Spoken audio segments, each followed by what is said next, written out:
آغائے سید بحر العلوم یہ وہ عالم دین ہیں جن کو کئی مرتبہ امام زمانہ کی زیارت نصیب ہوئی۔ ہمارے ایسے علماء بہت کم ہیں۔ مقدس اردبیلی، سید بحر العلوم، شیخ مفید، آیت اللہ مرعشی نجفی، یہ وہ علماء ہیں جن کی کئی ملاقاتیں ہیں حجت خدا سے، آقا امام سے۔ اب سید بحر العلوم ہمارے یہاں مومن کے لیے بہت برا سوچتا ہے، لیکن آپ نے صرف یہ نگاہ رکھنی ہے، یہ عزادار امام حسین ہے۔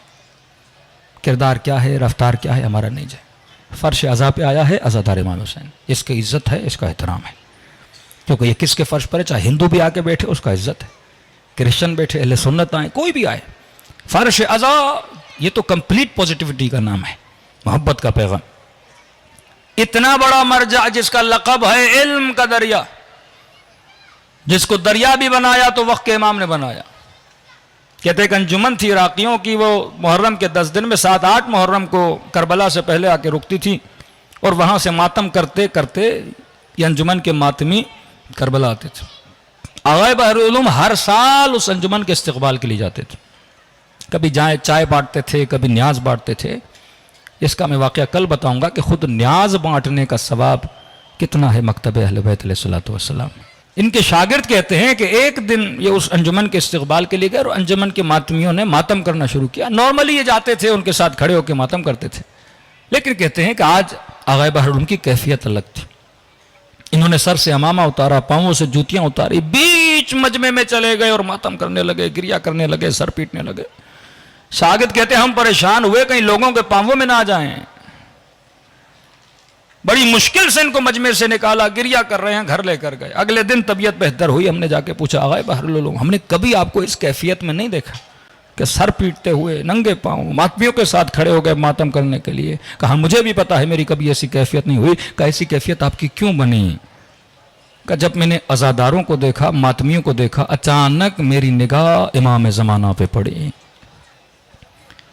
جو ماتمیوں کے بیچ میں کھڑے ہو کے عزاداری کر رہے تھے۔ کہ مجھ سے برداشت نہیں ہوا، میں بھی چلا گیا آگے، تاکہ حجت خدا کے ساتھ کھڑے ہو کے کیا کروں، ماتم کروں۔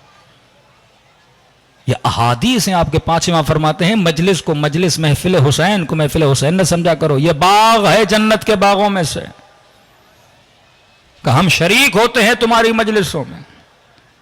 کیوں چھٹے امام نے فرمایا بھی ذاکر نے مصائب نہیں پڑھے، یہ پڑھنا چاہتے ہیں، فرمایا تم سب کے سروں کے پیچھے میری دادی زہرا کھڑی ہو جاتی ہے۔ ان آنسوؤں کی قدر اور قیمت جانا کرو۔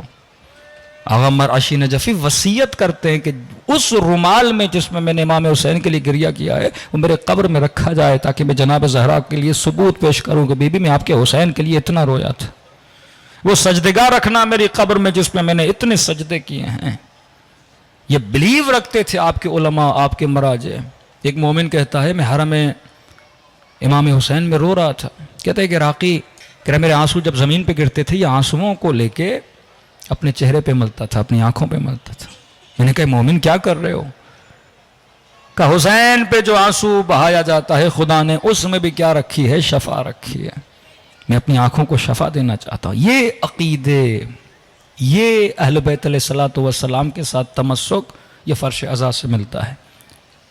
آغائے شیخ عباس قمی کے بیٹے کو کینسر ہوا گلے کا، خواب کے عالم میں، تفصیلی واقعہ، خواب کے عالم میں جناب رسول نے کہا کہ شیخ عباس قمی مجھے حسین کی بیٹی جناب رقیہ یعنی جناب سکینہ کے مصائب سناؤ۔ میں نے کہا یا رسول اللہ کینسر ہے، گلے سے بات نہیں کر سکتا۔ کہ ہم کہہ رہے ہیں نا سناؤ۔ کہتے خواب کے عالم میں مصائب سنایا، اور صرف ایک جملہ کہا جناب سکینہ والا کہ بابا میرے رخسار چھوٹے تھے، ظالم کا ہاتھ بڑا تھا۔ کہ یہ سننا تھا، رسول خدا غش کھا گئے، اور میں نیند سے اٹھا تو دیکھا اللہ نے میرے گلے کو کیا دیے، شفا دیے۔ یہ محفلائے شفا ہے میرے عزیز، مریضوں کو ان مجلسوں میں لا کے بٹھایا کرو، حسین کا واسطہ دیا کرو، خدا شفا دے گا۔